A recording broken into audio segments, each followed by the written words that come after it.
जयपुर राजस्थान की इस पवित्र धरा से जो कथा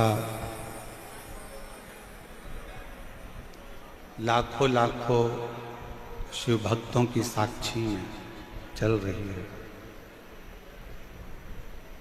इस कथा के मूलतः स्वरूप में ईसर गोरा शिव महापुराण की कथा को लिया गया। एक नारी का जीवन क्या होना चाहिए, एक स्त्री का जीवन क्या होना चाहिए,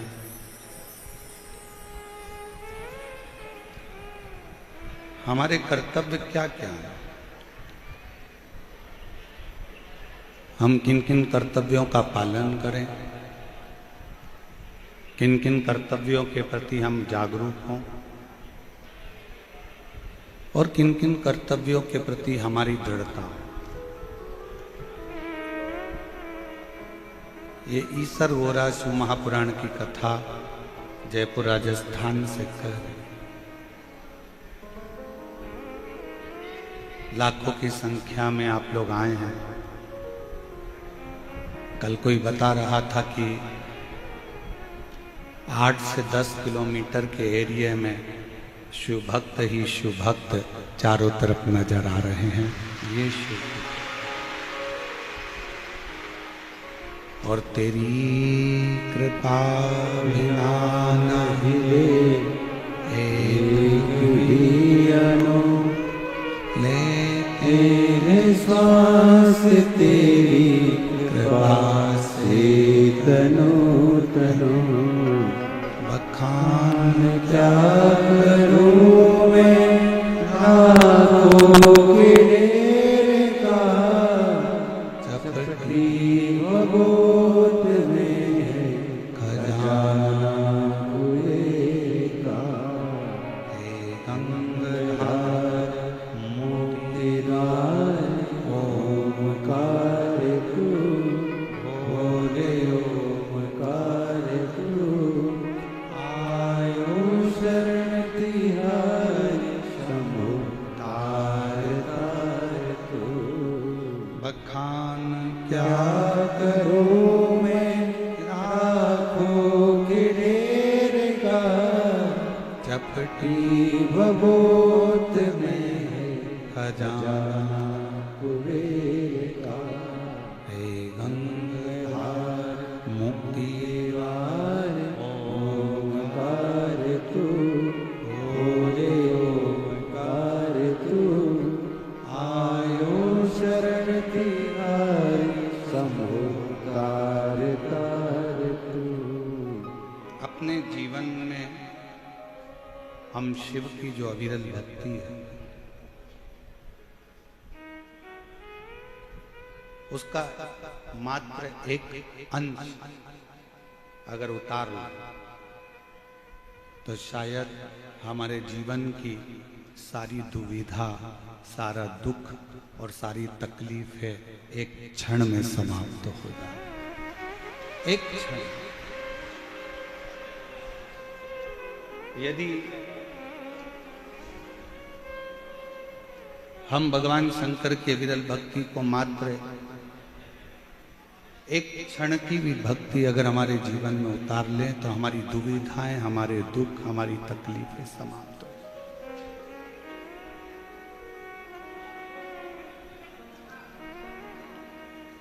हम भगवान की शरण कब लेते हैं? हम शिव की शरण कब लेते हैं? थोड़ा सा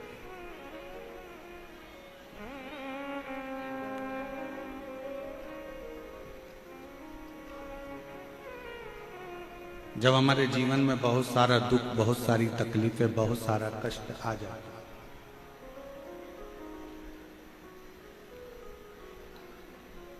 एक्सीडेंट हो गया, तब किसी ब्राह्मण देवता ने कहा कि महामृत्युंजय के पाठ कराओ, शिव की शरण में भेजा।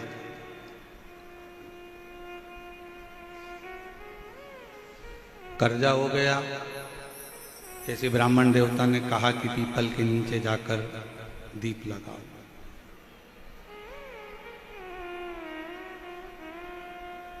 बहुत तकलीफें जब बढ़ गईं, बहुत दुख जब बढ़ गया, तब फिर भेजा कि जाकर शंकर के मंदिर में दही चढ़ाओ या दूध चढ़ाओ।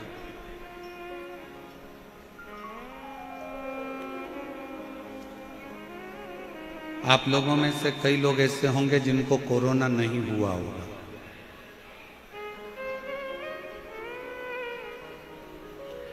कितने लोग हैं जिनको कोरोना नहीं हुआ था?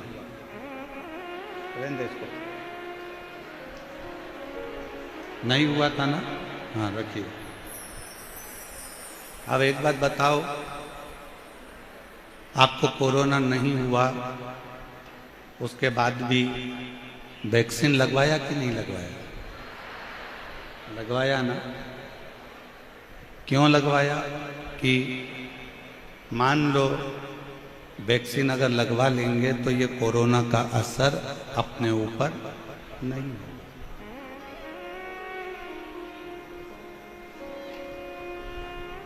कोरोना का असर अपने ऊपर नहीं होगा। अब तुम्हें कोरोना हुआ ही नहीं था, तुमने फिर भी वैक्सीन लगवाई।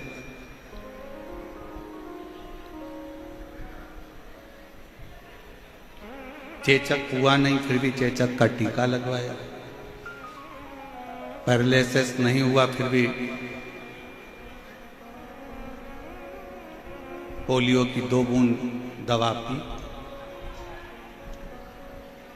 क्यों? किस लिए? कि अगर हमने आज अगर वैक्सीन लगवा लिया तो हमको आगे चलकर कभी भी अगर कोरोना का लक्षण आता भी है तो हम बच सकते। पोलियो की 2 बूंद इसलिए पी कि कभी जिंदगी में अगर ये लक्षण आता भी है तो पोलियो की दवाई से वो ठीक हो जाए। चेचक का टीका इसलिए लगवाया कि आने वाले समय में कभी कोई तकलीफ हो तो वो बच जाए। उसी तरह कोरोना होने पर वैक्सीन लगवाना ये उत्तमता नहीं, कोरोना होने के पहले वैक्सीन लगवाना जरूरी है। उसी तरह दुख आने से पहले शिव का नाम लेना चालू कर दो तो दुख आना वाला है। कष्ट आएगा ही नहीं, तकलीफें आएगी। हमारी आदत क्या है? जब बहुत नज़दीक में कोई आता है, बहुत नज़दीक में बीमारी बढ़ जाती है, बहुत नज़दीक में तकलीफ आती है, तब हम लोग भागते हैं। और बचपन खेल में खोया, जवानी नींद भर सोया, बुढ़ापा देख कर रोया, सिराने मौत हंसती है। हमारा बचपन चले गया, जवानी चली गई, अधेड़ी चली गई, आया बुढ़ापा, तब हमको उस ईश्वर की याद आ गई।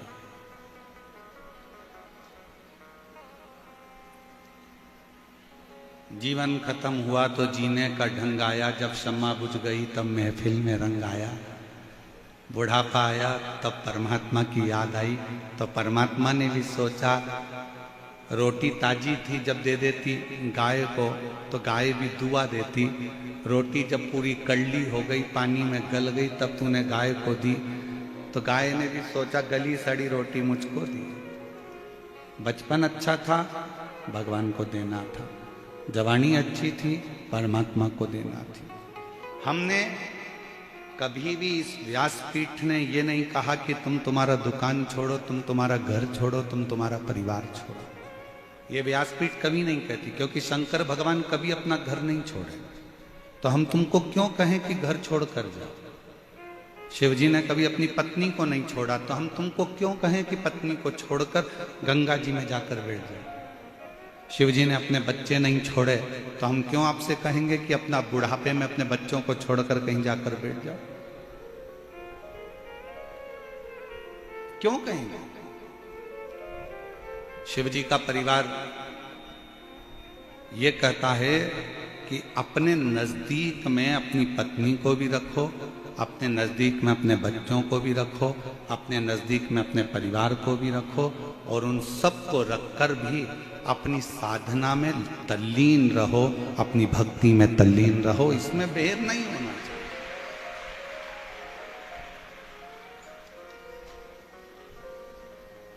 कोई महाराज तुमसे कह दे कि तुम अपना घर छोड़ दो, बिल्कुल मत छोड़ना। कह देना सीवर वाला महाराज मना करा, हम तो हमारा घर नहीं छोड़े। कोई कहे तुम अपना व्यापार छोड़ दो, बहुत व्यापार करो, तुम्हारे शरीर की कैपेसिटी है उससे दुगना व्यापार करो, भगवान तुमको इतनी कृपा कर दे कि तुम्हें रात दिन कमाने से फुर्सत ही ना मिले। मना नहीं। तुम्हारे शरीर की कैपेसिटी है उससे दुगना तुम व्यापार करो, मना नहीं। अच्छा कमाओ,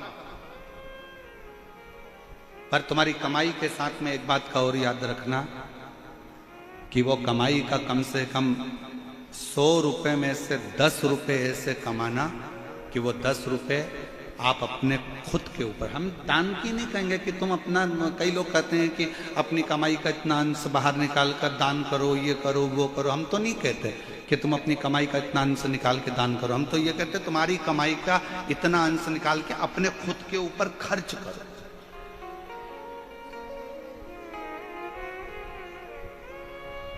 सास ने अपनी रकम खुद के लिए नहीं बनवाई, सास ने जो भी हार बनवाया, जो भी पाटली बनवाई, ये सोच के बनवाई कि मेरी बहू के चढ़ावे में चढ़ा दूंगा।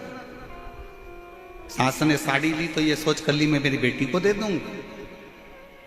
एक माँ ने अपना जो भी सामग्री ली वो अपनी बहू और बेटी के लिए सोच कर ली। एक पिता ने जो भी बनाया वो अपने बेटों के लिए, अपनी बहुओं के लिए, अपनी बेटी के लिए, अपने दामाद के लिए बनाया। आपने अपने लिए क्या करा? खूब कमाओ। दुनिया के महाराज आपसे कहेंगे कि अपनी कमाई का इतना अंश दान करो, परंतु हम आपसे कहते हैं कि अपनी कमाई का कम से कम एक अंश निकालो और वो अपने खुद के ऊपर खर्च करो, स्वयं।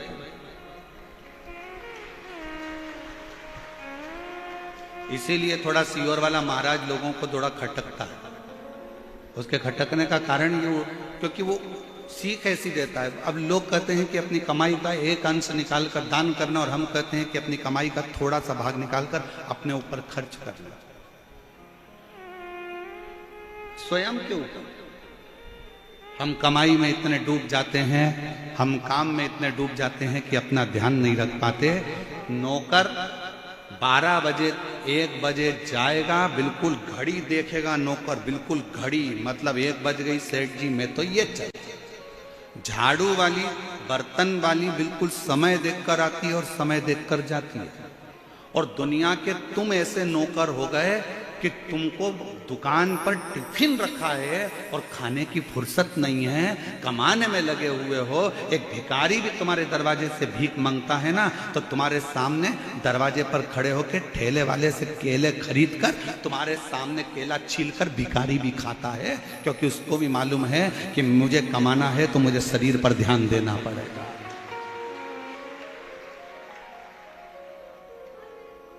एक केवल आप और संसार के मनुष्य ऐसे होते चले जा रहे हैं कि वो अपने शरीर पर ध्यान नहीं दे रहे। कमाना है, कमाना है, कमाना। कई बुजुर्ग माताएं दिन भर लगी रहती, मेरी बेटी की शादी में मायरा भरना है, मेरी बेटी की शादी करना है, फिर मायरा भरना है, बहू आने वाली है, पोता आने वाला है, पोती आने वाली है, नाती आने वाला है, पंती आने वाला है, सबकी तैयारी कर ली। तूने अपने लिए क्या करा?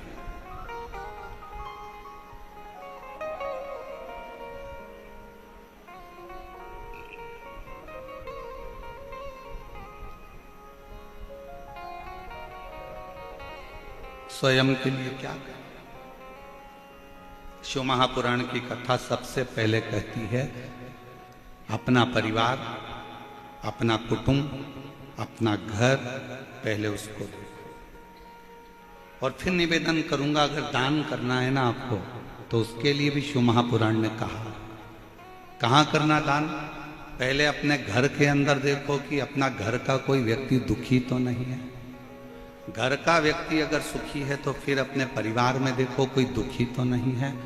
परिवार में सब सुखी हैं तो फिर अपने पड़ोस में देखो, पड़ोस में कोई दुखी तो नहीं है। पड़ोसी अगर सुखी है तो फिर अपनी कॉलोनी में देखो कोई दुखी तो नहीं है। कॉलोनी में देखने के बाद फिर अपने वार्ड में देखो कोई दुखी तो नहीं है, फिर अपने प्रदेश में देखो, अपने जिले में देखो कोई दुखी तो नहीं, फिर भारत में देखो कोई दुखी तो नहीं है। सबसे पहले अगर अपना कोई दुखी है तो थोड़ा सा सहयोग, अपने कोई रिश्तेदार का बच्चा पढ़ना चाहता है, एजुकेशन लेना चाहता है, और भगवान ने अगर आपको थोड़ा सा धन दिया है और उसके पास अपने बच्चों को पढ़ाने का पैसा नहीं है, तो आप कहीं दान मत करो, सबसे पहले उस पहचान वाले के बच्चे को अच्छी एजुकेशन दिलाओ।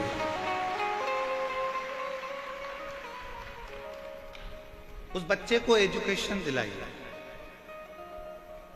आप कहीं दान नहीं दे सकते, आपका कोई रिश्तेदार बहुत बीमार है, बहुत तकलीफ में है, उसके पास इंजेक्शन का, दवाई का, डॉक्टर को दिखाने का पैसा नहीं है, अपने को अगर भगवान ने दिया है तो थोड़ा सा उसकी औषधि में लगा, थोड़ा सा।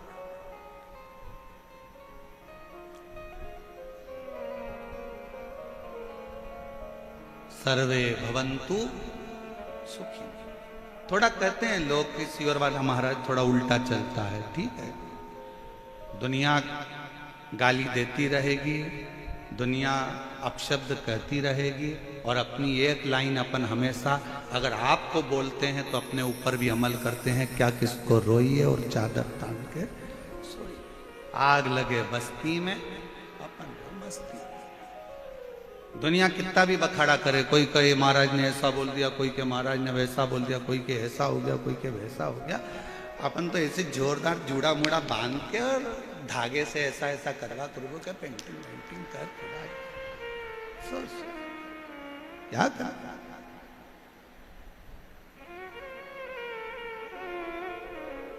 हम तो बाबा के भरोसे चलते हैं, हम तो बाबा के भरोसे चलते हैं, ये दुनिया वाले जलते हैं, ये दुनिया वाले जलते हैं, हम तो बाबा के भरोसे चलते हैं, हम तो बाबा के भरोसे चल, उसके आश्रित होकर, समर्पित होकर।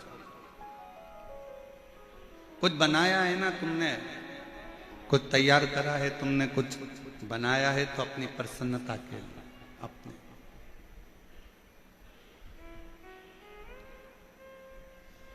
स्वयं।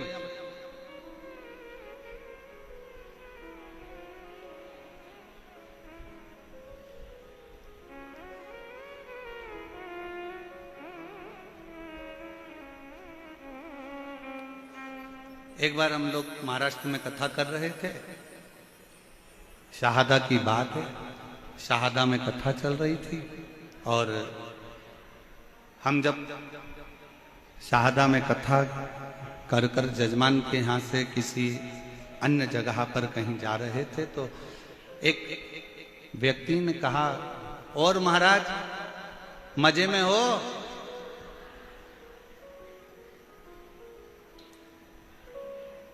उसने आवाज लगाकर कहा, और महाराज मजे में हो?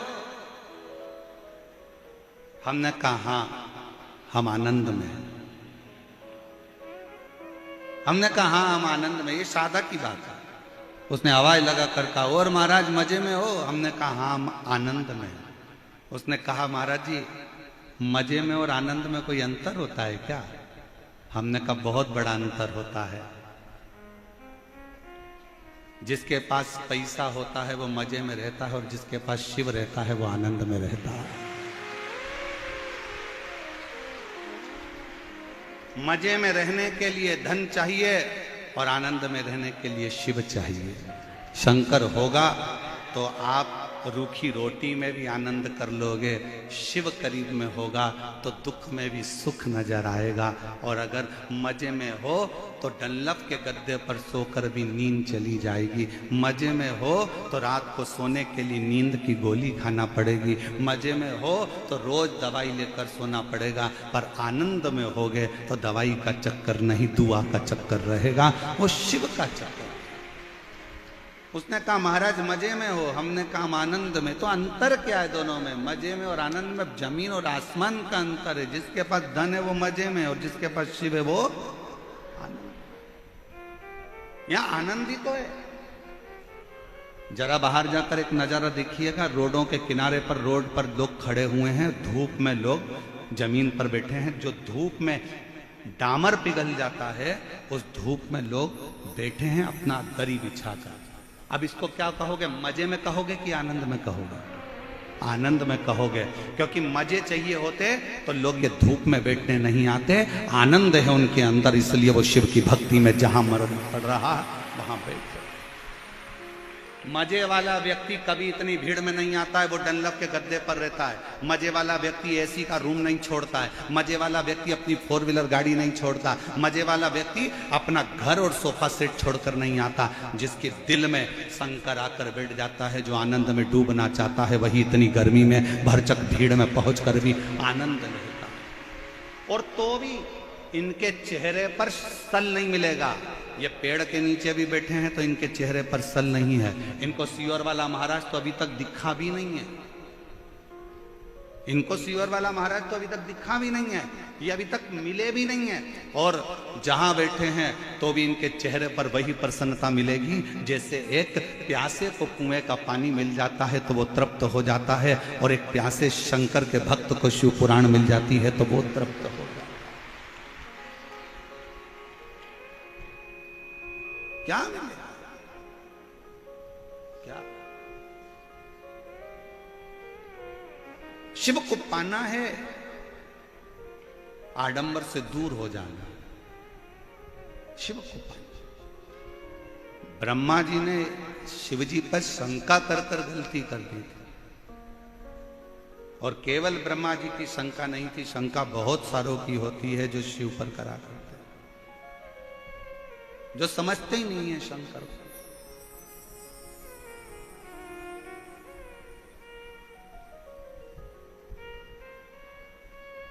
जो शिव को पहचान ही नहीं पाते। क्या रखा है एक लोटा जल में? क्या रखा है एक लोटा जल में? लोटा लोटा लोटा लोटा चिल्लाते रहते हो गुरुजी, एक लोटा जल सारी समस्या का। अरे भाई, ये इतने पत्र जो भरे पड़े हैं हम तो पढ़ भी नहीं पाते हैं भाई। 4-5 पत्र कुल टोटल पढ़ने में आते हैं, और बाकी के पत्र सब यहीं की यहीं धरे रह जाते हैं। क्या रखा है शिव कथा?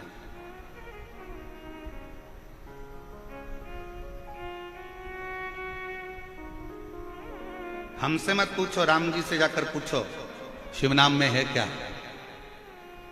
शिव जी पे एक लोटा जल चढ़ाने में क्या रखा? हमसे मत पूछो, पांडवों से जाकर पूछो।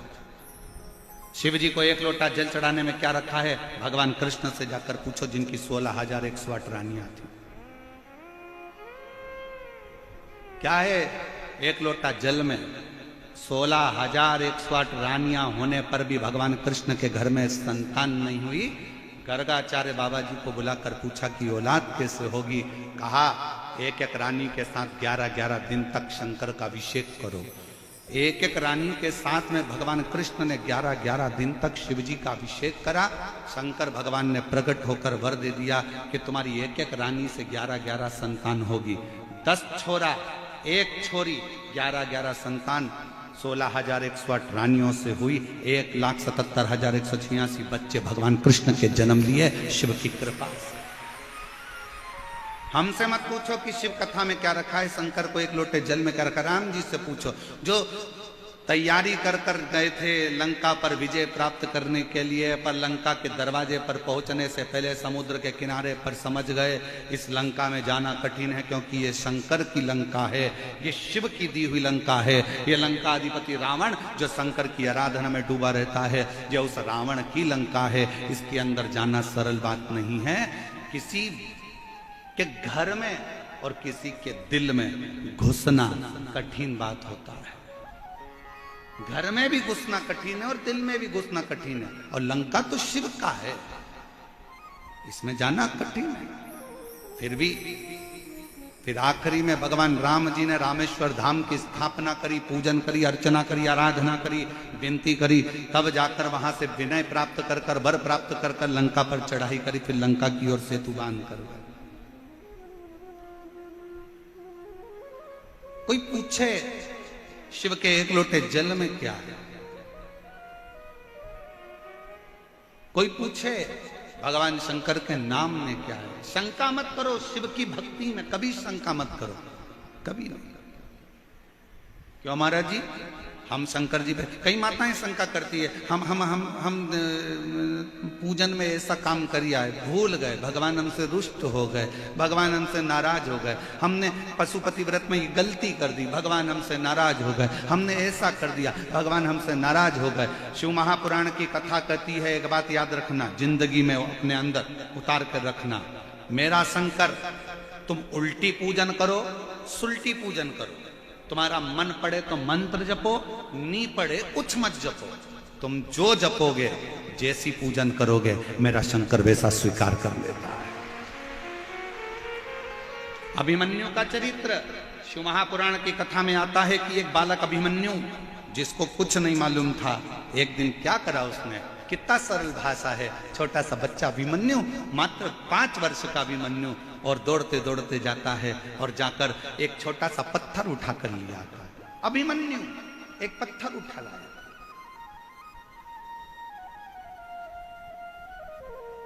और अभिमन्यु पत्थर उठा कर लाया, उस पत्थर को उसने एक जगह पर रख लिया। क्या करता है अभिमन्यु, छोटा सा 5 साल का बच्चा दौड़ता दौड़ता जाता है, अंदर से पानी भरकर ला रहा था, तो मैया ने चिल्ला दिया, कहां पानी लेकर जा रहा है? पानी का लोटा वहीं छोड़ दिया, अपना कपड़ा गीला करा, जिस वस्त्र को पहना था उसी को गीला कर लिया, गीला करके उसको लाके पत्थर पर निचोड़ रहा है अभिमन्यु, पत्थर पर निचोड़।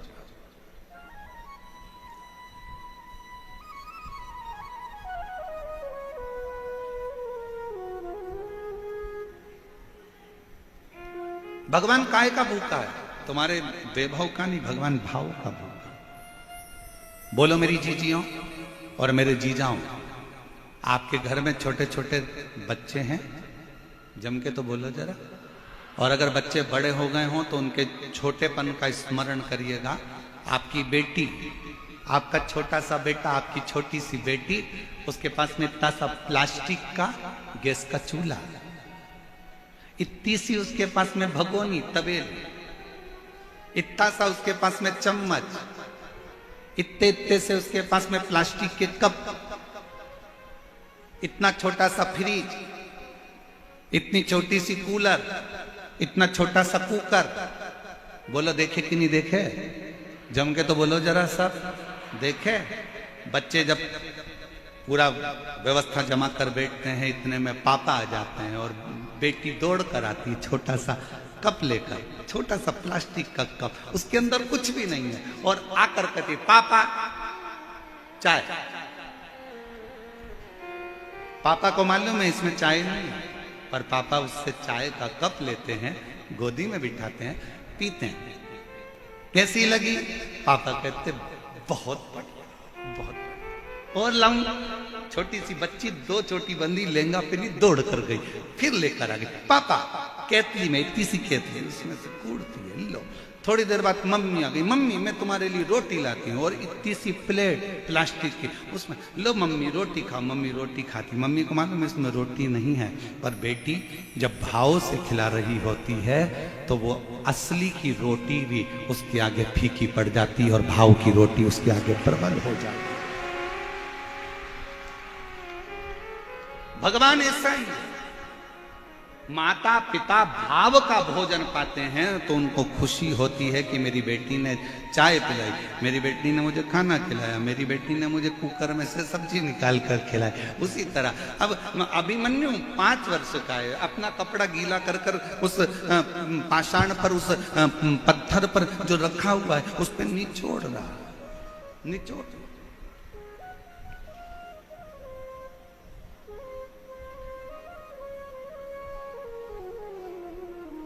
गया अभिमन्यु,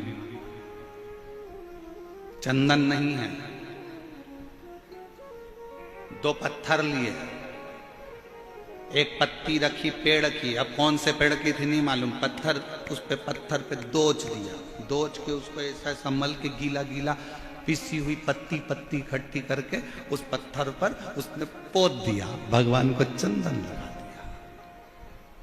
नहीं है अभिमन्यु के पास भोजन, गया दौड़ के, मां ने सूखे कुछ आंवले के टुकड़े सुखाए थे, वही आंवले के टुकड़े की गुठली, आंवले के भी भाग ऊपर के नहीं, गुठली लाया और भगवान के सामने फल के रूप में रख दिया। अभिमन्यु,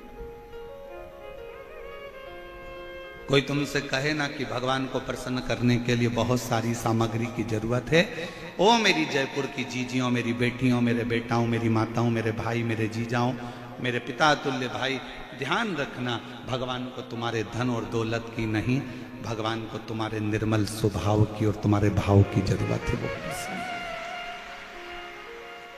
कौन कहता है भगवान खाते नहीं, कोई शबरी की तरह खिलाते। कौन कहता है भगवान आते नहीं, कोई द्रौपदी की तरह बुलाओगे तो आए।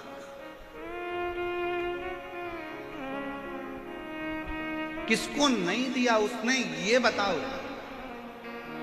ए मेरी जीजियों, संसार का कोई मानव अगर तुम्हारे पास में आकर कह दे कि भगवान शंकर ने मुझको नहीं दिया या मुझको नहीं दिया या मुझको नहीं दिया, सब झूठ है। जो एक बार शिव महापुराण की कथा को दिल से सुनता है, एक बार कहीं मौका मिल जाए और पंडाल में बैठकर कथा का रस तत्व ग्रहण करता है, ये निश्चित है शंकर उसकी झोली 3 महीने में भरता जरूर है। क्यों नहीं देगा? क्यों नहीं?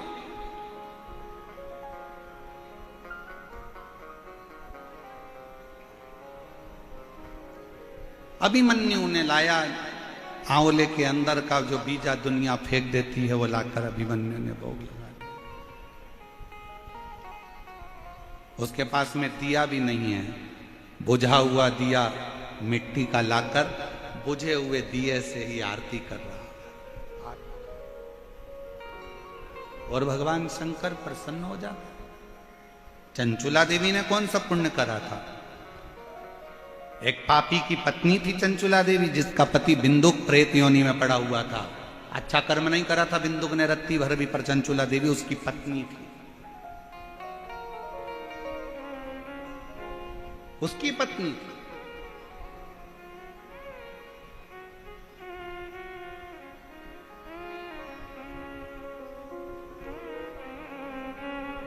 अब किसी ने एक बात पूछी थी, इस कथा में तो नहीं पूछी है, पर पूर्व की कथाओं में, जसपुर वाली कथा में किसी ने पूछा था कि चंचुला देवी अच्छी थी, उसका पति प्रेत योनि में पड़ा बेकार था, वो ब्राह्मण होकर भी उसने बेकार कर्म करा था, पर उसका पति जो लाता था वो चंचुला देवी खाती होगी तो वो भी तो पापी कहलाएगी, पाप कर्म में तो लिप्त हो। सावधान इंडिया, सावधानी से सुने जरा। शिव महापुराण की कथा को बड़े विशेषता में श्रवण करना। अगर पत्नी का एक नाम होता है पत्नी और दूसरा नाम होता है धर्म पत्नी। पत्नी वो होती है जो पति को पतन के रास्ते पर ले जाती है, पत्नी वो होती है जो पति को सिनेमा घर ले जाती है, पत्नी वो होती है जो पति को मायके ले जाती है, पत्नी वो होती है जो पति को घूमने ले जाती है, और पत्नी वो होती है जो पति को घुमाने फिराने ले जाती है, और धर्म पत्नी वो होती है जो पति को सत्संग में लेकर जाती है। धर्म पत्नी वो होती है जो पति को भगवान के दरवाजे तक लेकर जाती है। पत्नी और धर्म पत्नी में जमीन और आसमान का अंतर है, बहुत लंबा।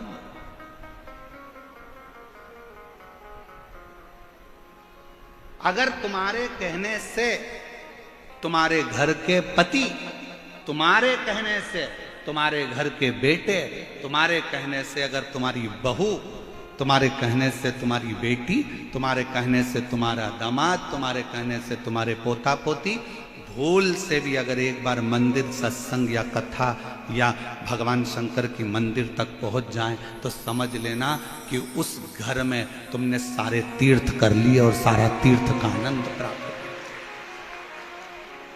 सब कुछ प्राप्त किया। मन चंगा तो कठोते में गंगा। अब मन ही चंगा नहीं है तो कठोते में गंगा। तुम हरिद्वार चले जाओ तो तुमको महाचैन नहीं मिलेगा।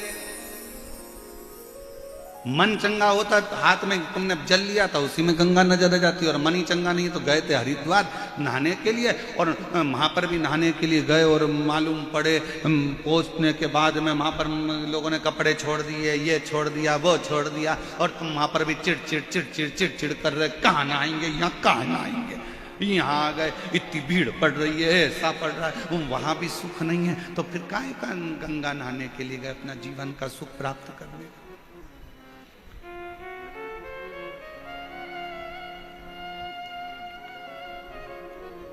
लोग कहते हैं चंचूला पति कमाता था, पाप कर्म करता था, उसका अंश धर्म पत्नी खाती थी, तो इसको भी पापी की गिनती में रखा जाए। बोलो रे भाई, तुम्हारा क्या कहना है? जयपुर वाले जो निर्णय देंगे कथा अमर में ही मोड़ देंगे। तुम निर्णय दो आज। पति पाप की कमाई कर कर लाया, चोरी कर कर लाया, गलत काम कर कर लाया, गलत चीजें कर कर लाया, गलत भाव से लाया, और पत्नी ने वो गलत चीजें पति की कमाई की खाई, तो पत्नी पापन कहलाएगी कि नहीं कहलाएगी? जहां जयपुर वाले निर्णय देंगे अपन कथा को वहां मोड़ देंगे, आज पक्के में विचार नहीं है। कहलाएगी हैं? अब आधे बोल रहे हैं हाँ, आधे बोल रहे हैं ना। अब महाराज जी फंस गए बीच में। बताओ जल्दी से, कहलाएगी नहीं कहलाएगी? पत्नी उस पाप की हकदार नहीं होगी। क्यों नहीं होगी? उसका एक कारण है, पत्नी कभी अपने पति से नहीं कहती कि तुम चोरी करो। पत्नी कभी अपने पति से नहीं कहती कि तुम बेईमानी कर कर लाओ। पत्नी कभी, पूरे दुनिया की कोई पत्नी अपने पति से नहीं कहती। हाँ, कोई पर नारी के चक्कर में अगर पति पड़ा है तो वो पर नारी जरूर कहेगी तुम डाका डाल के लाओ, चाहे चोरी करके लाओ, पर मुझे लाकर सोने के हार दो, मुझे लाकर मोबाइल दो, मुझे लाकर कुछ भी दो, तुम डाका डालो, चाहे कुछ भी करो, चाहे चोरी करो, पर मुझे लाकर दो। ये पर नारी कहेगी। पर धर्म पत्नी अपने पति से कभी नहीं कहती कि तुम डाका डालो, गलत काम करो, गलत व्यसन करो, गलत विचार करो, गलत कार्य करो और मुझे ला कर दो। इसलिए शास्त्र कहता है, कबीरा बाबा का एक लाइन जिंदगी में उतार कर रखना, और मुझे विश्वास है मेरे जयपुर वालों ने वो लाइन अपने अंदर उतार कर रखी, इसलिए बिल्कुल सही निर्णय दिया कि गुरु की करनी गुरु भरेगा, चेला की करनी चेला, और उड़ जाएगा हंस। जयपुर वालों ने बहुत स्मरण से उत्तर दिया, बिल्कुल सही उत्तर। क्यों? दुकान पर बैठकर झूठ तुमने बोला, छल तुमने करा, बेईमानी तुमने करी, कपट तुमने करा, जो कुछ करना था दुकान पर बैठकर तुमने करा, ऑफिस में तुमने करा, तुमने ऑफिस में बैठकर झूठ बोला, कपट करा, बेईमानी करी, छल करा, दुकान पर बैठकर, फैक्ट्री में बैठकर तुमने करा। पत्नी ने नहीं, बच्चों ने नहीं। तुम पत्नी को ब्याह कर कर लाए हो तो पत्नी का पेट भरने की जवाबदारी ना ससुर की होती है ना सास की होती है। पत्नी का पेट भरने की जवाबदारी ना ननंद की होती है ना नंदोई की होती है। पत्नी का पेट भरने की जवाबदारी ना देवर की होती है ना देवरानी की होती है। पत्नी के पेट भरने की जवाबदारी ना जेठ की होती है ना जेठानी की होती है। पत्नी के पेट भरने की जवाबदारी केवल पति की होती है, पति की होती है। तुम किसी पर आश्रित होकर लेकर नहीं आए, तुम्हारी जवाबदारी।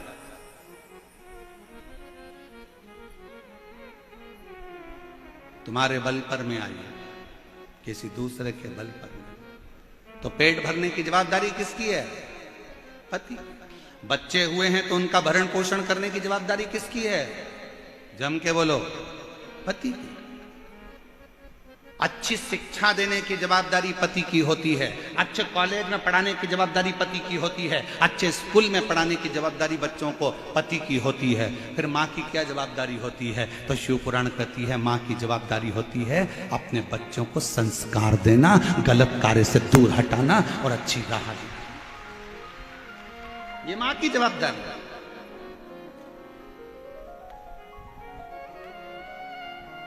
ये माता की जवाबदारी। चंचूला को पाप नहीं लगेगा। पत्नी ने कभी नहीं कहा कि तुम चोरी कर कर लेकर आओ। गुरु की करनी गुरु भरेगा, चेला की करनी चेला। तुमने झूठ बोला, तुमने बेईमानी करी, तुमने प्रपंच करा, तो ऊपर भी कर्म का भोग तुम्हें ही भोगना। बल्कि धर्म पत्नी तो इतना अच्छा काम करती है, तेरी कमाई में से थोड़ा सा धन निकाल कर कहीं दान कर देती है, तो तेरी कमाई शुद्ध हो जाती है और खुद भी परम धाम जाती है और तुझे भी लेकर जाती है। वो धर्म पत्नी होती है। गलत नहीं कर रही। और मत बुरे कर्म कर बंदे, वरना पछताएगा। भगवान की आंखों से तू बच नहीं पाएगा, तू बच नहीं पाएगा।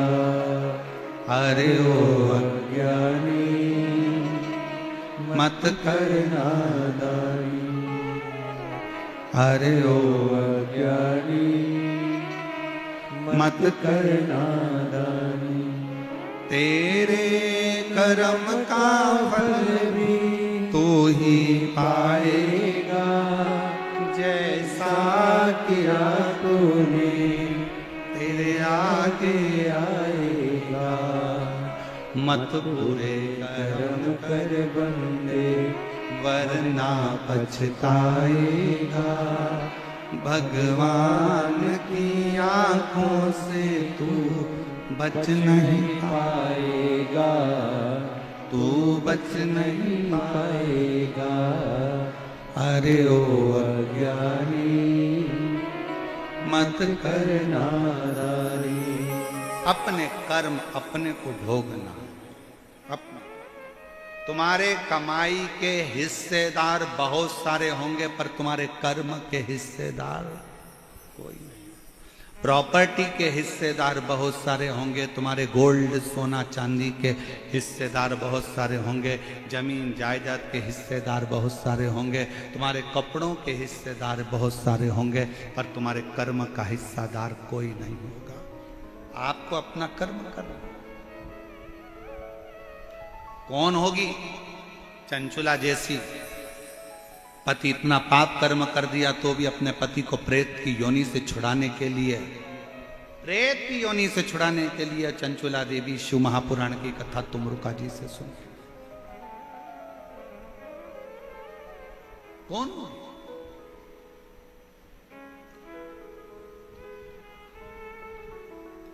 पति कहता है मेरी पत्नी मुझसे प्यार नहीं करती,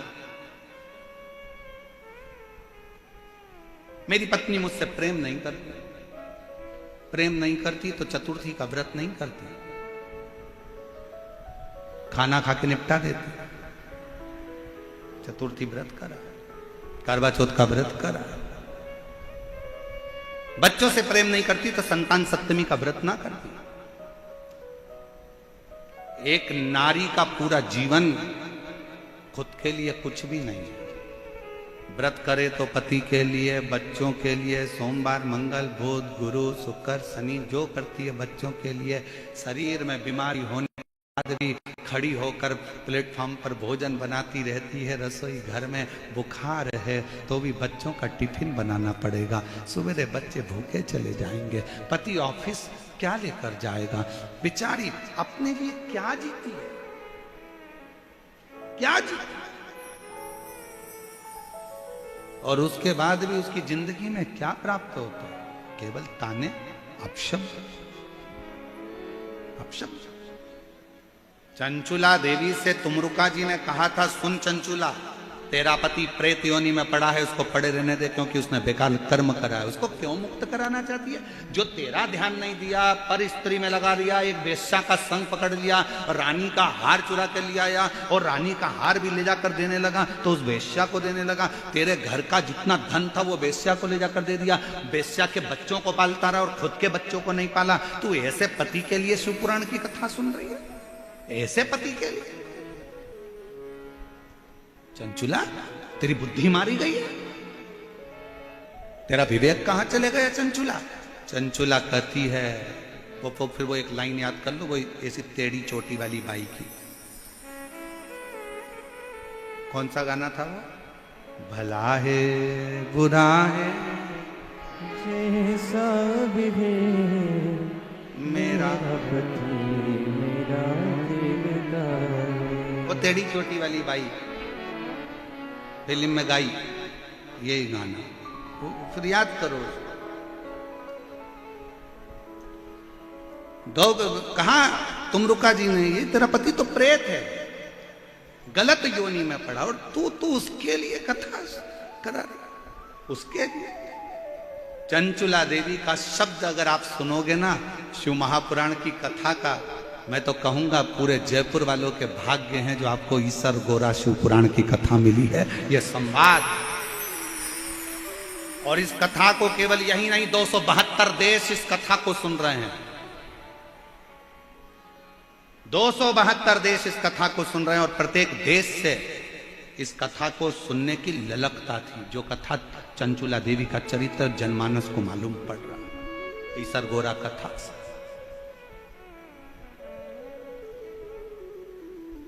चंचुला, तेरे पति के लिए जो प्रेत योनि में पड़ गया, गलत काम कर गया, गलत कृत्य कर गया, तेरे बच्चों पर ध्यान नहीं दिया, वेश्या के बच्चों पर ध्यान दिया, तुझे कभी धन ना दिया, वेश्या का घर पूर दिया, तेरे सौंदर्य के लिए कुछ ना लाया, वेश्या के सौंदर्य के लिए सब कुछ दिया, तेरा मकान तक नहीं बना पाया तो टूटे झोपड़े में रहती रही, किराए के मकान में रहती रही, और तेरी वो वेश्या का वेश्यालय बना दिया, और तू उसके लिए शिव पुराण की कथा सुन रही, उसके लिए।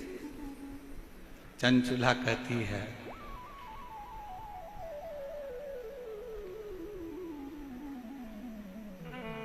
जिसके साथ मेरे 7 फेरे डले हैं, मैं उसके एक जन्म अगर उसका बिगड़ गया तो उसके 6 जन्म बिगड़ने नहीं दूंगी। तब तो मैं नारी हूं, तब तो मैं स्त्री। 7 जन्म के लिए 7 फेरे डले हैं विवाह के। मान लो उसने एक जन्म अपना बेकार कर लिया, वेश्या के चक्कर में लग गया, पाप में लग गया, और उसके 6 जन्म तो नहीं बिगड़ने दूंगी, 6 जन्म तो नहीं बिगड़ने दूंगी। ए गुरुजी, मेरा पति बहुत दारू पीता है, मैं तो इससे तलाक ले लूंगी, मुझे नहीं रहना इसके साथ। क्यों नहीं रहना? क्यों नहीं रहना? रहो, तुम्हारे अंदर के तेज पुंज को प्रकट करो, और भगवान शंकर की ऐसी भक्ति धारण करो कि धीरे धीरे तुम्हारा पति वो दारू के नशे से दूर हो जाए। हर चीज का जवाब तलाक नहीं होता कि 2 मिनट में तलाक ले लिया और कहने वालों ने बस तलाक तलाक बोल दो तो तलाक हो। ना ना ना ना, रहो उसके साथ, और मालूम पड़े तलाक ले भी लिया और दूसरी जगह फिर ब्याह की तैयारी करने लगे, और अभी तो मालूम पड़े था कि भेरू मिला था, और आने वाले समय में और सिंदूर चढ़ा भेरू मिल गया, तो क्या करोगे? इसलिए जैसा मिला है फिर वही वाली बात आ गई। चलो गाओ। बुरा है, आवाज ही नहीं आ रही तुम लोगों की, जरा बोलो तो। भला है जय मेरा पति मेरा दिलदार। बहुत जोरदार गाते हो आप लोग, एक बात तो नजर उतार लेना, घर जाते बहुत जोरदार। अच्छा है, स्मरण होना चाहिए आप लोगों को, ये चित्तवृत्ति में होना चाहिए। उसका एक जन्म बिगड़ गया, पर 6 जन्म उसके नहीं बिगड़ने दूंगी। तो धर्म पत्नी है, और अगर सोचे कि मेरी जिंदगी बेकार हो गई, मेरा जीवन बेकार हो गया, तो 6 जन्म कैसे निकालोगे? कैसे? यहां तो जन्म की बात है साहब, जन्म।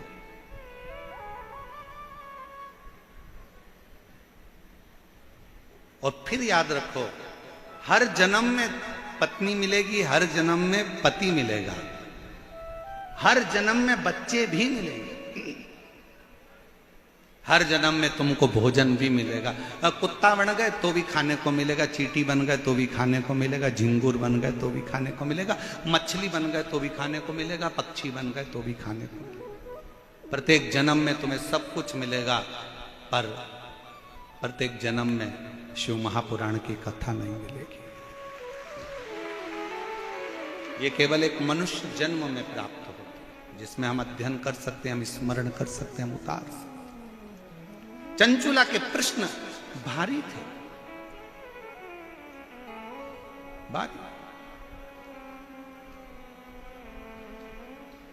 शिव कथा कर रही है, भगवान शंकर का संवाद कर रहा है। शिव महापुराण की कथा कहती है कि आनंद में रहने के लिए तुम्हें धन की नहीं, विश्वास की जरूरत पड़ती है, भरोसे की जरूरत।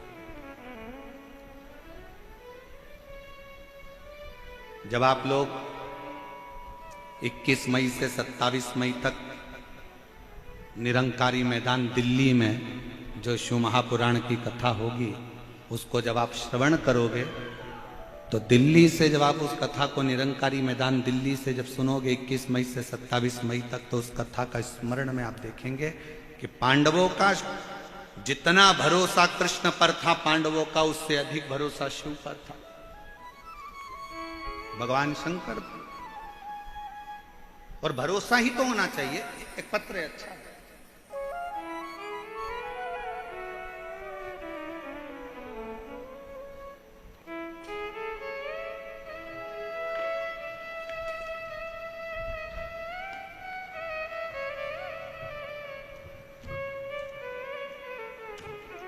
इसमें भी ईश्वर गोरा जी लगा के भेजे पत्र में भी।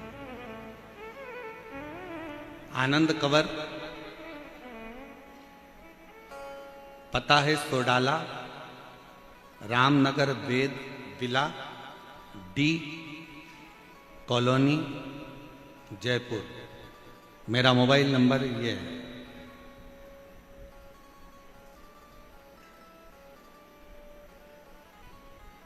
मेरा निवेदन गुरुजी,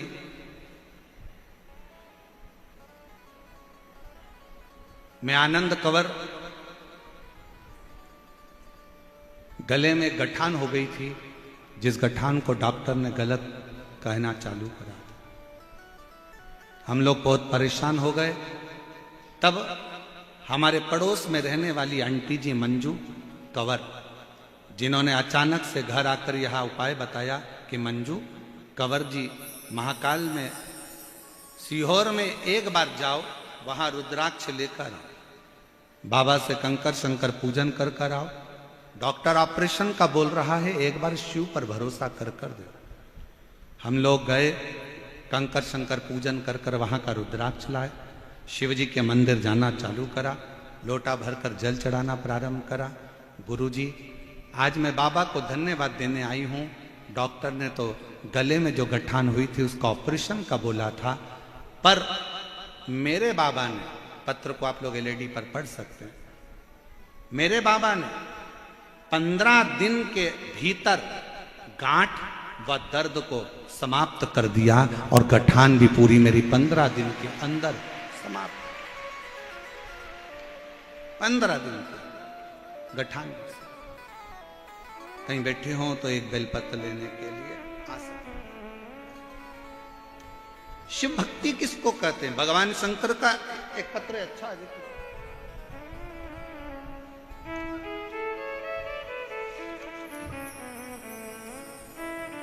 मेरा नाम राजेश धाकड़ है, मेरे पति का नाम रूप सिंह है, मेरे बेटे का नाम सचिन कुमार धाकड़। मैं जयपुर आगरा रोड की निवासी हूँ। मेरा मोबाइल नंबर ये है, कहीं बैठी हो तो आ सकते हैं।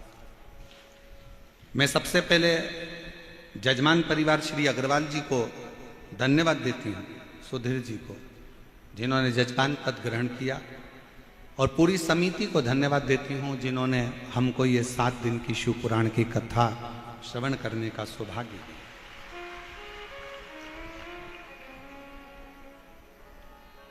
जयपुर के अंदर कुबेर भंडारी की कृपा से ये कथा का लाभ मिल रहा है। गुरुदेव, मेरा बेटा सचिन 6 साल से नीट की तैयारी कर रहा था, पर 6 साल से नीट की तैयारी करता पर उसका सिलेक्शन नहीं हो पा रहा, जिसकी वजह से मेरा बेटा पूर्ण तरह से हार चुका, धीरे धीरे डिप्रेशन की ओर जाना चालू गया। मैंने अपने बेटे से, एक मां से अपने बच्चे का दर्द नहीं देखा जाता। मैंने अपने बच्चे से कहा कि क्यों चिंता करता है, एक बार शिव महापुराण की कथा सुनना प्रारंभ कर। बच्चे को जब डिप्रेशन की ओर देखा तो बच्चे को कथा में लगाया, उसका मन लगा, डिप्रेशन से बाहर निकला। उसने कहा मम्मी मैं पशुपतिनाथ का व्रत कर लूं? मैंने कहा बिल्कुल कर। पर वो सियोर वाला महाराज कहता है कि जो पशुपति व्रत करता है प्रसाद भी उसी को बनाना पड़ता है, तुझे तैयार करना पड़ेगा। मैं करूंगा। बच्चे ने पशुपति व्रत करे, प्रसाद बनाकर जाना। मेरे बेटे ने आपकी एक बात को स्वीकार कर लिया कि अपनी पढ़ाई को 4 गुना कर दो, अपनी विद्या अध्ययन को 4 गुना करो, जो शिक्षा ग्रहण कर रहे हो कोचिंग 4 गुना करो, मेहनत 4 गुना करो, रात दिन एक करो और फिर एग्जाम देने के लिए जाओ। 2024 में मेरा बाबा ऐसी कृपा कर दिया गुरुदेव कि मेरे शंकर की कृपा से बेटे ने पूरी पढ़ाई कर कर बेलपत्री पर शहद लगाकर चढ़ाई, और बाबा की कृपा से मेरे बेटे का नीट की परीक्षा क्लियर हो गई। मैं बाबा को धन्यवाद देने के लिए आई हूं। अब मेरा बेटा MBBS कर रहा है छत्तीसगढ़ से। मैं मेरे बाबा को यहां प्रणाम करने के लिए आई हूं। एक पत्र और अच्छा है, देखिए। सुनील कुमार शर्मा, निवासी जयपुर।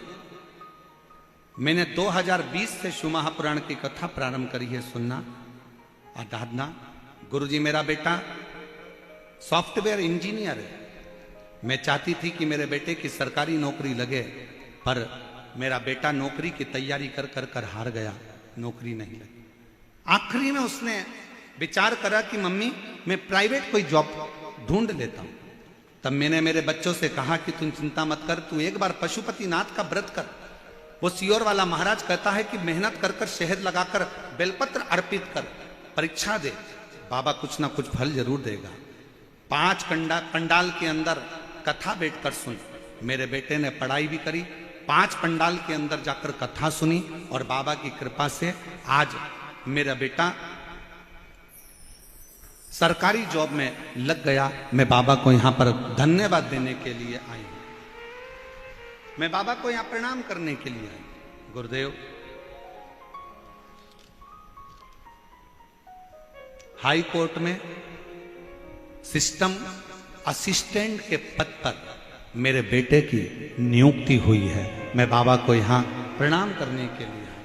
मेरा शिव है, शंकर, और तेरी कृपा बिना नहीं एक भी अणु लेते हैं श्वास, तेरी कृपा से तनो तनो। बखान क्या करूं मैं आंखों के ढेर का, चपटी बहुत में है खजाना कुबेर का। गंगाधार मुक्ति द्वार ओमकार तू, भोले ओमकार तू। आयो शरण तिहारी शंभु तार तार तू। बखान क्या करूं मैं राखों के ढेर का, चपटी बहुत में है खजाना कुबेर का। गंगाधार मुक्ति द्वार ओमकार तू, भोले ओमकार तू। आयो शरण तिहारी शंभु तार डॉक्टर ऑपरेशन का कह दिया था, गलत बातें बोल रहा था कि ये कुछ गलत है, पर बाबा की कृपा से पूरी गठान भी गल गई और दर्द भी बंद हो गया। डॉक्टर ने ऑपरेशन करने से मना कर दिया और शिव की कृपा से स्वस्थ। उसकी उदारता होना चाहिए, उसकी उदार।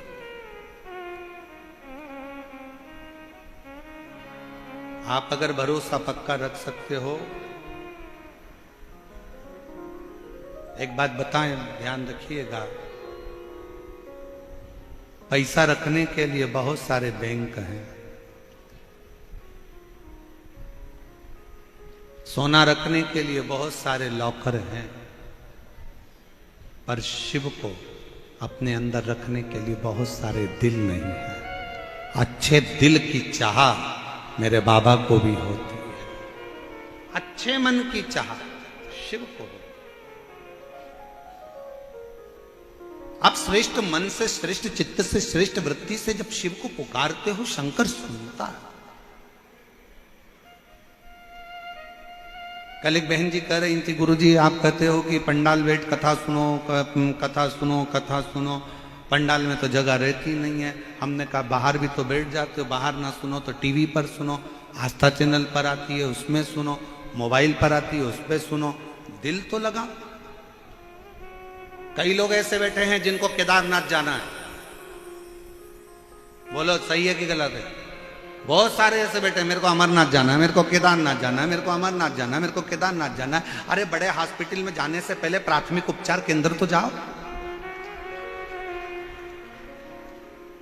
बड़े हॉस्पिटल में जांच बाद में करवाना, पहले अपने गांव का जो हॉस्पिटल है, अपने शहर का जो हॉस्पिटल है, अपना जो परिचित डॉक्टर है, पहले उसके पास तो जाओ। अर्थात बड़े ज्योतिर्लिंग में जाने से पहले अपने घर के पास में जो शंकर का मंदिर हो वहां जाना तो चालू करो। धीरे धीरे केदारनाथ और अमरनाथ भी बुला लेगा, बुलाएगा।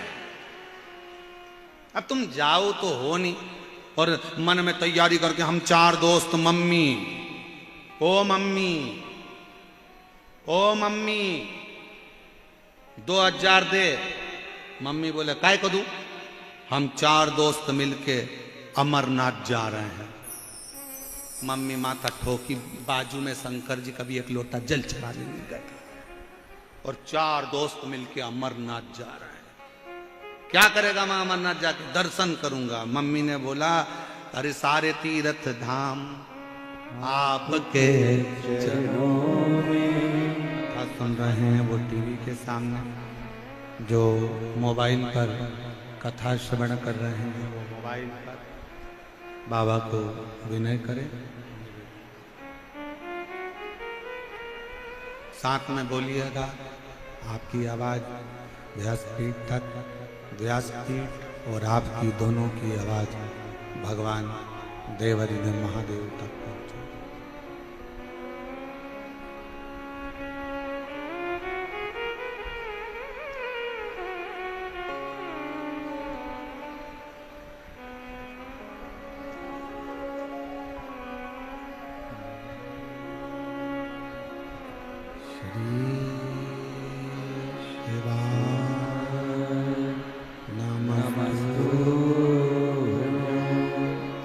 श्री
प्राणवासी हमारा होना सब दुख काटो होना सब दुख काटो।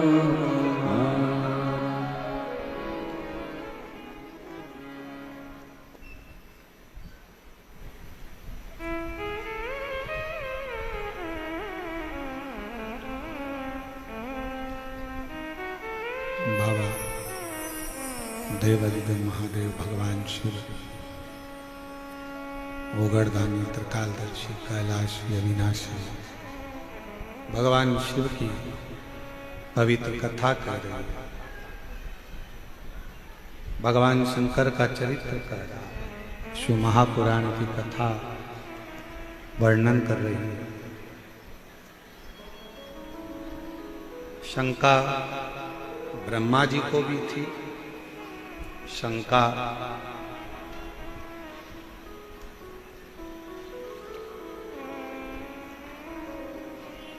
मां सती को भी।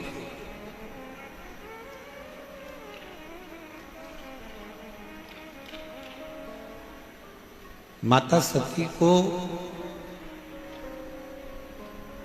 एक शंका बड़ी भारी समाहित हुई थी, जिस समय पर कुंभज बाबा के यहाँ से कथा सुनकर जब आ रहे थे और भगवान शंकर जी ने राम जी को प्रणाम किया था, शिव जी ने राम जी को नमन किया था, तब सती मैया के मन में शंका थी। और शंका क्या थी कि जिसको मेरे पति प्रणाम कर रहे हैं ये कौन है? कहा यही मेरे इष्ट देव हैं, मेरे राम। शंकर भगवान के इष्ट देव राम जी हैं और राम जी के इष्ट देव भगवान शिव।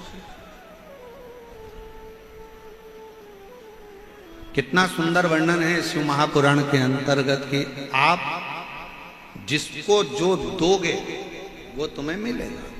आप अगर किसी को आदर दे रहे हो, सम्मान दे रहे हो, सत्कार दे रहे हो, तो वो आदर सम्मान सत्कार आपको मिलेगा। एक ग्वाले की कथा आती है कि एक ग्वाला दूध से मक्खन बनाता था और माखन का गोला बनाकर हलवाई के यहां पर देकर आता था। हलवाई माखन के गोले के बराबर में जो सामान उसको चाहिए रहता था वो उसको दे देता था। अब वो जो ग्वाला था वो अपने घर शक्कर लेकर जाता, जितना माखन मिलता उसको तोल के शक्कर दे देता।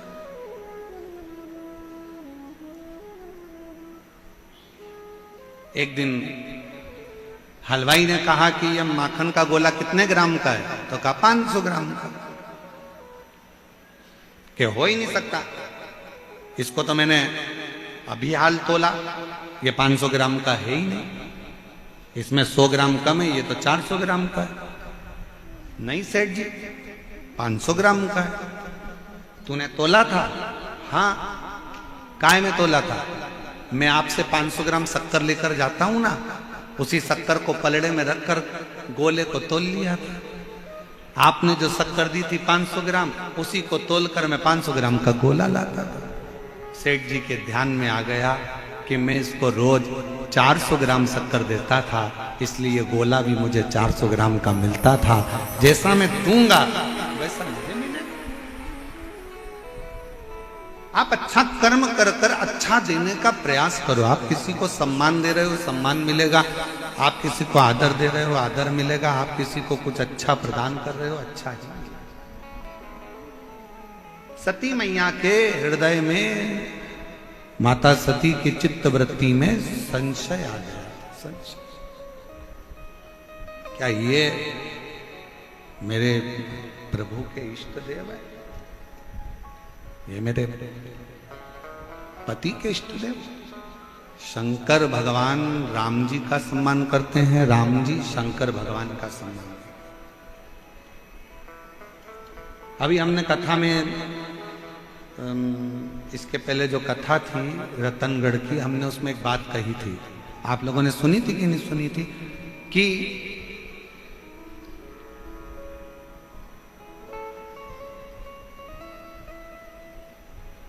तुम्हें कितना भी गुस्सा आए, पति को कितना भी क्रोध आए, पुरुष को कितना भी चिड़चिड़पन आए, निवेदन है सारा क्रोध सारा गुस्सा बाहर छोड़कर आओ, घर के अंदर लेकर मत। घर में अगर तुम नारायण बनकर रहोगे तो तुम्हारी पत्नी लक्ष्मी बनकर तुम्हारे चरण रोज दबाएगी प्रतिदिन। और तुमने सोचा कि मैं घर के अंदर शेर बनकर रहूं तो तुम्हारी पत्नी भी शेरा वाली बन जाएगी। उसको बनने में देरी नहीं है। आप नारायण बनकर रहोगे तो वो लक्ष्मी बनेगी, आप शंकर बनकर रहोगे तो वो पार्वती बनेगी, आप ईश्वर जी बनकर रहोगे तो वो गोरा जी बनेगी, आप गणा बनकर रहोगे तो वो गोर बनेगी, आप अगर शेर बनकर रहोगे तो वो शेरा बनेगा। उसमें कोई अंतर नहीं है। ये आपके ऊपर निर्भर करता है कि आप घर में कैसे आ रहे हैं। शंकर भगवान अपने घर में जब भी रहते हैं तो सिर पर गंगा का जल हमेशा भरा रहता है कि घर के अंदर जब भी रहना अपने भेजे को ठंडा कर रहना।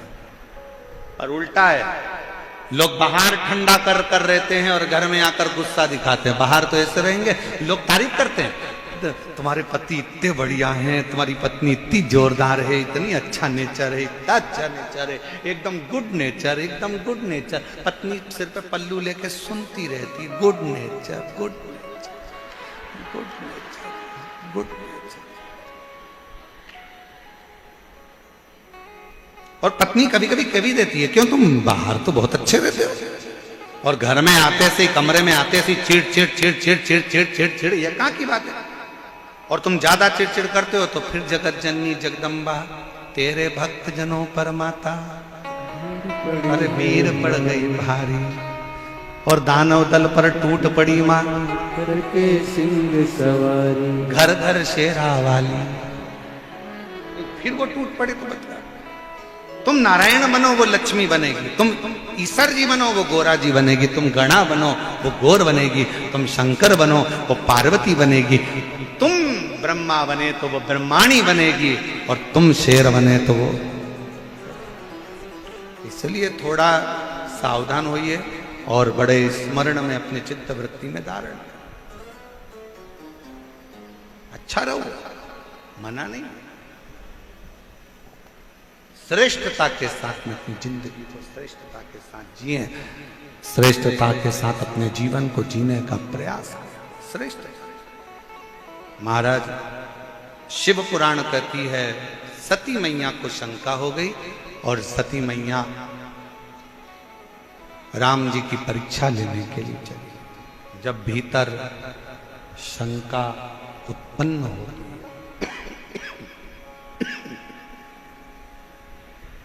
जब भीतर शंका उत्पन्न होती है तब व्यक्ति परीक्षा करने की सोचता है। परीक्षा, शंका भगवान से दूर कर देती है। सती मैया को किसने दूर करा शिव जी से? जम के बोलो जरा, शंका। थोड़ी सी शंका जब पति और पत्नी के बीच में आ जाती है तो पत्नी अपने मायके में रहना चालू कर देती है, पत्नी चली जाती है। शंका जहां थोड़ी सी आई वहां पर पूरा घर बर्बाद हो जाता है।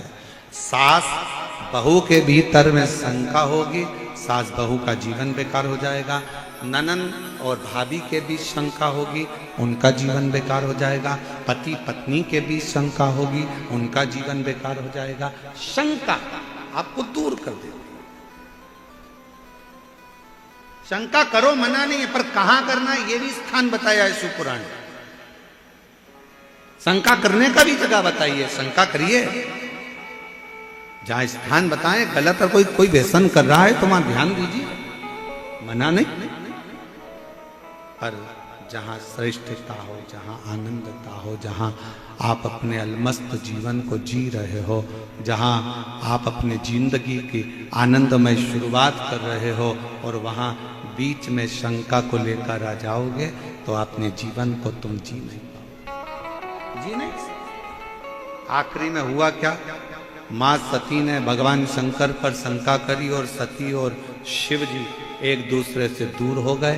दक्ष प्रजापति के यज्ञ की कुंड में, यज्ञ की अग्नि की साक्षी में सती माता जलकर बस सती मां जल गई। शिव को दुख हुआ, भगवान शंकर को बड़ा दुख हुआ कि मेरी धर्मपत्नी सती और यज्ञ की अग्नि।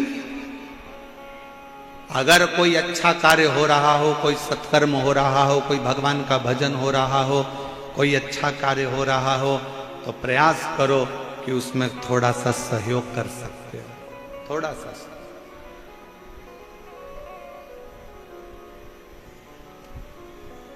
अभी कल की बात हम आपको बताते हैं, बताना तो नहीं चाहिए फिर भी बता देते। तेरा तुझको, और कल की बात हम बताएं आपको। कल सुबह सुबह हम जब जा रहे थे तो गाड़ी से माननीय जी के यहाँ, तो चौराहे से थोड़े से आगे रोड पर किनारे पर बहुत अच्छी कॉलोनियां बनी है। वहां पर कोई कुत्ते को बिस्कुट खिला रहा है। फिर उसने कुत्ते को बिस्कुट देते देते साथ में उसने थोड़ा सा, उसके पास में एक प्लास्टिक का डब्बा था, उसमें उसने पानी डाला। इतनी देर में एक घर के सामने से एक महिला निकली और चिल्ला के दौड़ी। पीली लाल बत्ती का समय था तो वो बत्ती के चक्कर में हम भी रुके हुए थे, थोड़ा आगे ट्रैफिक था। शर्म नहीं आती तुमको? तुम तो कुत्ते को खिला देते हो, पानी पिला देते हो, वो कुत्ता हमारे यहां गंदगी करता है, चलो यहां से। अरे भाई, कुत्ता थोड़ी ना कहीं नौकरी करने जाता है, अपने जैसे से ही थोड़ी सी आस लगाता है। अगर उसको कुछ खाने को और पीने को मिल गया ना तो खुश होना चाहिए, थोड़ी सी गंदगी से डरना नहीं चाहिए। ये गंदगी साफ कर सकते हो अगर किसी का पेट भर सकते।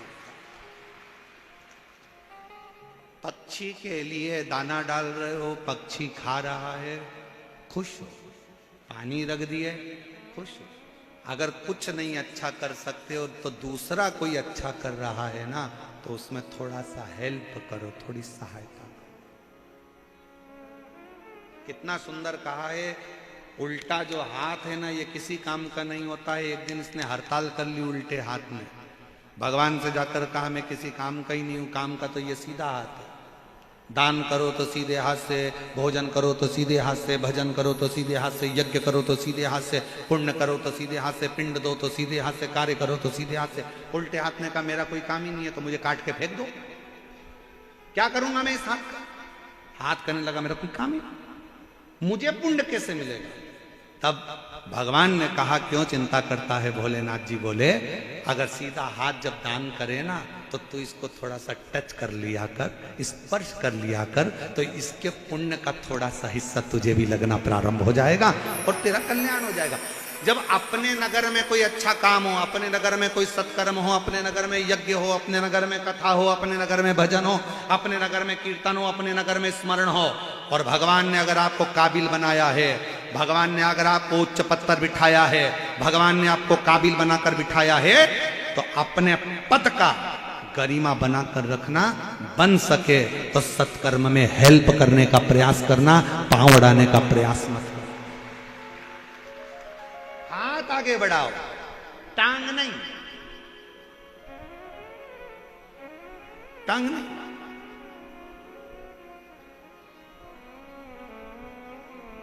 थोड़ा हेल्प करना और मत बुरे कर्म कर बंदे वरना पछताएगा। भगवान की आंखों से तू बच नहीं पाएगा, तू बच नहीं पाएगा। महाराज थोड़ा सा अपनी वाणी पर भी संयम रखो, थोड़ा सा अपने पद पर भी संयम रखो, थोड़ी अपनी प्रतिष्ठा पर भी संयम रखो, थोड़े अपने अहम पर भी संयम रखो, थोड़ी अभी अपनी अभिमत्ता पर भी संयम। बहुत ध्यान देना, जब कुर्सी नहीं रहती है, पद नहीं रहता है, जब उतर जाते हैं, रिटायरमेंट हो जाता है, तब अपनी ही औलाद, जो तुमने कुर्सी पर बैठकर खूब हरकत करी है, अपनी औलाद अपने से बदला लेती छाट छाट कर। सावधान, व्यापार करने बैठो तो सावधानी से करो, किसी का दिल ना दुखे। नौकरी करो तो अपने कर्म पर जागरूकता के साथ करिए, किसी का दिल ना दुखे। बाद में जवाब परमात्मा निकाल लेता। बहुत बहुत कुछ अच्छा करते चलो, अच्छा। आप भले कितने भी अच्छे व्यापारी हो, आप कितने भी अच्छे फैक्ट्री के मालिक हो, चाहे आप कितने भी अच्छे पद अधिकारी हो, उसके घर में तुम्हारी डिग्री नहीं चलेगी। यहाँ डॉक्टर की डिग्री, यहाँ इंजीनियर की डिग्री, यहाँ सीए की डिग्री, यहाँ कलेक्टर की डिग्री, यहाँ तुम्हारे अधिकारी की डिग्री, सब यहीं चलेगी। उसके यहाँ वो डिग्री नहीं चलेगी। उसके यहाँ तो एक ही डिग्री चलती है कि तूने पुण्य कितना करा है, तूने सत्कर्म कितना करा है, कितनों की आंख के आंसू को पोंछा है तूने कितना अच्छा कर्म करा है। वो ये भी नहीं पूछेगा कि तूने नीचे जाकर क्या करा, तूने क्या नहीं करा, उससे कोई मतलब नहीं। हो तो कहेगा तूने भगवत भजन के साथ मत करता, राम नाम नहीं लेता भगवान का नाम, पर किसी आंख के आंसू तो पोंछता, किसी को प्यासे को पानी तो पिलाता, किसी को भूखे को भोजन तो कराता। कर्म अच्छा करता। और जिसने अपनी जिंदगी में कर्म अच्छा करा, ये इतने पत्र कह रहे हैं कि उसके ऑपरेशन की भी जरूरत नहीं पड़ी और मालूम पड़ा कि उसकी गठाने गलती चली गई, उसका कैंसर जैसा हो। कर्म अच्छा कर। शिव कथा कर रही है, सती मैया ने गलती करी, शंका करी। जहां शंका है वहां पति पत्नी में दूरी होगी। पत्नी ने अगर पति पर शंका करी तो पत्नी पति से दूर होती चली जाएगी, और पति ने अगर पत्नी से शंका करी तो वो दोनों दूर हो जाएंगे। शंकर पार्वती के, शिव और सती के बीच में शंका सबसे मूल थी। सती मैया ने शंका कर ली थी भगवान शंकर पर, वो शंका ही विनाश का कारण बन गई। यज्ञ की अग्नि में जलकर भस्म हो गई। शिव जी को दुख हुआ, तुम इतनी दक्ष प्रजापति की बेटी होकर तुमने गलती कर दी। यज्ञ चल रहा था और यज्ञ में कूद के मर गई। अगर मरना ही था तो कहीं दूसरी जगह जाकर प्राण छोड़ दी। अगर मरना ही था तो यज्ञ के कुंड में क्यों कूदी? सती, तूने गलती करी है। जब धार्मिक कोई आयोजन हो रहा हो तो उसमें कभी अड़चन उत्पन्न मत कर। सती, तू मेरी पत्नी होकर तूने यज्ञ के कुंड में कूदकर प्राण त्यागे हैं। मैं तुझे श्राप देता हूं सती कि तुझे कोयल का जन्म लेना पड़ेगा। तुझे कोयल का जन्म लेना पड़ेगा। सती रोने लगी, मैं कोयल के जन्म से कब छूटूंगी? तो कहा जब 2 आषाढ़ पड़ेंगे, अधिक का 2 आषाढ़ जब पड़ता है उसको कोकिला व्रत कहते। उस कोकिला व्रत में तू कोयल बनकर मेरी आराधना करेगी, व्रत रखेगी, तब उस समय पर तू कोयल की योनि से छूट जाएगी और फिर तू हिमालय राज के घर में पार्वती के नाम से जन्म ले लेगी। यज्ञ में सती माता कूद कर मरी तो सती को भी भोगना पड़ा। जो जैसा कर्म करोगे वैसा भोगोगे। कर्म अच्छा करा, अच्छा भोग। क्यों नहीं मिलेगा कर्म का फल? कितना सुंदर व्याख्यान है भगवान कृष्ण की पटरानी माता रुक्मणी एक ब्राह्मण के घर की संतान थी। पूर्व में रुक्मणी जी जब जन्मी थी अब तो राजा भीष्मक की संतान थी। इससे पहले जो रुक्मणी जी का जन्म हुआ, पद्म पुराण की कथा कहती है कि पद्म पुराण में वर्णन आता है कि रुक्मणी जी पूर्व में एक ब्राह्मण के घर में एक ब्राह्मणी के गर्भ से रुक्मणी का जन्म हुआ था पूर्व में। बाद में तो वो राजा भीष्मक की बेटी रुक्मणी कहलाई। इससे पहले वो ब्राह्मण के घर में जन्मी थी, ब्राह्मण।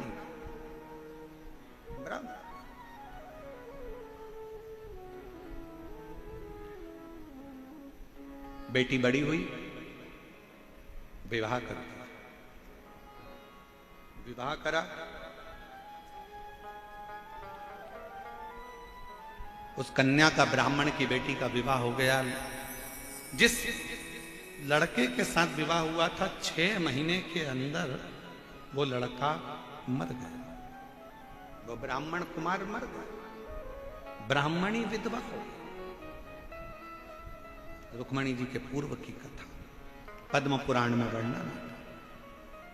रुक्मणी जी पूर्व में ब्राह्मण की बेटी थी, पति चला गया, युवान अवस्था में विधवा हो गई, रोती रहती थी, आंखों से जल गिरता रहता।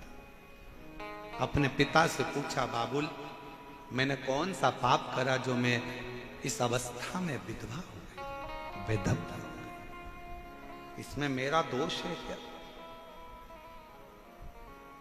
इसमें मेरा दोष है क्या?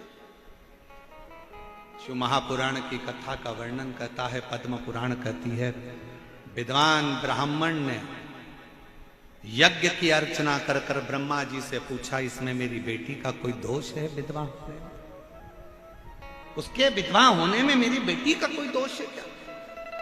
ब्रह्मदेव लेखनी पढ़कर कहते हैं, तुम्हारी बेटी का कोई दोष नहीं है। जो पुरुष मरा वो अपने कर्म से मरा।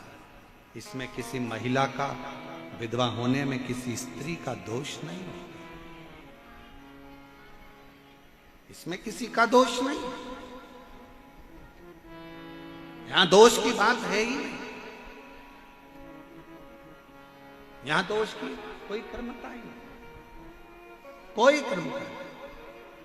और शंभु शरण मांगू घड़ी रे दुख काटो, दया करी दर्शन आपो। ओ शंभु शरण पड़ी मांगू घड़ी रे दुख काटो, दया करी दर्शन आपो। क्या इसमें मेरा दोष है?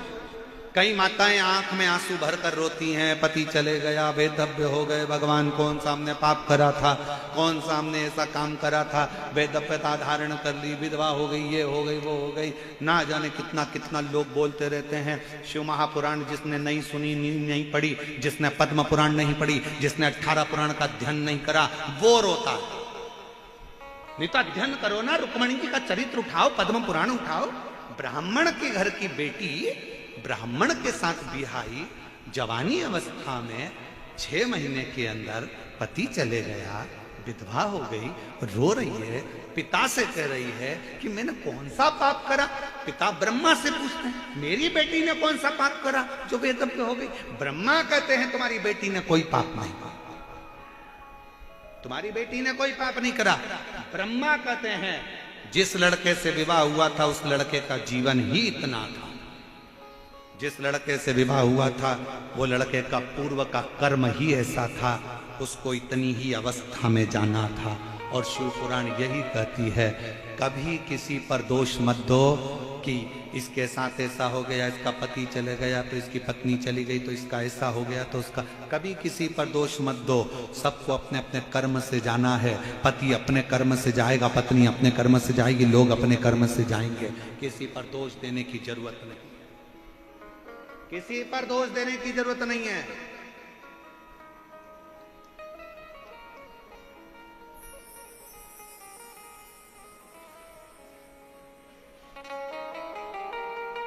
कई माताएं बड़ी दुखी होती है, पति चले गया, कोरोना में ऐसा हो गया, ये हो गया। अरे राम जी का चरित्र उठाकर देखो, माँ कौशल्या जी ने कौन सा गलत कर्म करा? राम जी की माँ थी, दशरथ जी चले गए थे, वेद पिता का जीवन। दोष किसी अपने पर उसके कर्म का भोग उसको भोगना, अपने कर्म का अपने।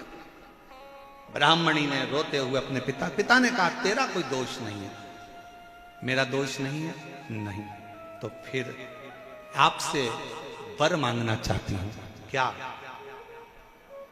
अब अगला अगर मुझे जन्म मिले, अगला जन्म मिले, तो मैं बस ये चाहती हूं कि मेरा पति कोई साधारण नहीं, स्वयं श्री हरि नारायण मेरे पति बन जाए। ब्राह्मण पिता ने अपनी बेटी ब्राह्मणी को, अपनी बेटी को कहा कि ये वर मैं नहीं दे सकता, ये वर तो दुनिया में केवल एक ही दे सकते हैं। कौन? ब्रह्मा भी ये वर नहीं देंगे, ये वर स्वयं भगवान विष्णु भी नहीं देंगे। ये वर तो केवल एक दे सकते हैं, और वो देव अधिदेव महादेव हैं जो भगवान विष्णु को भी प्रदान कर सकते हैं। वर वही दे सकते हैं। ब्राह्मण की बेटी ने वेदपिता धारण कर कर शंकर जी के पार्थिव शिवलिंग का पूजन करना प्रारंभ करा, शिव जी की आराधना करना प्रारंभ करा, शिव की आराधना।